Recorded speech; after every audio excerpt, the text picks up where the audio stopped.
এর বিধানসভা নির্বাচনে বিজেপি দলের রাজ্য কেন্দ্রীয় স্তরের নেতৃবৃন্দের মুখরোচক প্রতিশ্রুতি শুনে ত্রিপুরা রাজ্যের আমজনতার মনে বিশ্বাস হয়েছিল যে পূর্বতন বাম আমলের অরাজকতা, দলবাজি, খুন, সন্ত্রাস, নারী নির্যাতন, বেকার সমস্যা ইত্যাদির হাত থেকে রাজ্যবাসী মুক্তি পাবে, রাজ্যে আইনের শাসন প্রতিষ্ঠা হবে। কিন্তু বিজেপি সরকারের সময় আইন শৃঙ্খলা, নারী নির্যাতন, বেকারদের কর্মসংস্থানের চিত্র এবং ক্রমবর্ধমান দ্রব্যমূল্য বৃদ্ধির বহর দেখে ত্রিপুরার মানুষ এখন দিশেহারা।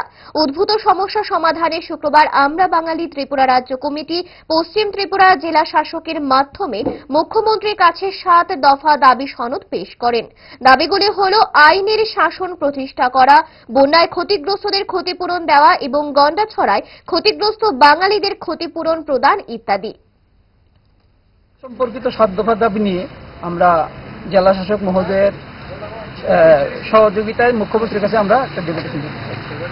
মুখ্য দাবিগুলো কি আপনাদের?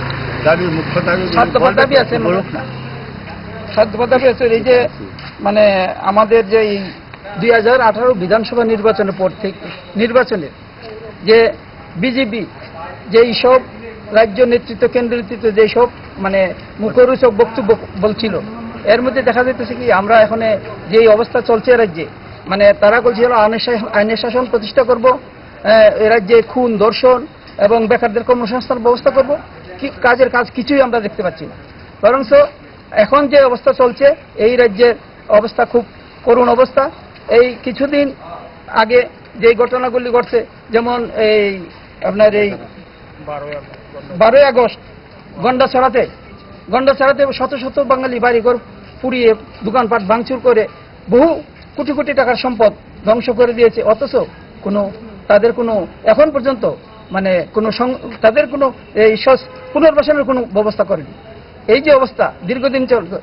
আরো কত কিছু বলবো, যে নারী গঠিত ঘটনা, গত 1 মাসের ঘটনা যদি বলি, এই যে দক্ষিণ ত্রিপুরা, খোয়াই, তারপরে এই সিপাহীজলা, এইসব এলাকা ধরে যে সব নারী সংগঠিত ঘটনা চলছে, নির্যাতন, নারী নির্যাতন, মানে এটি বলার অপেক্ষা রাখে না। দোষ আপনার ফুড হ্যাবিটে নয়, ভেজালে।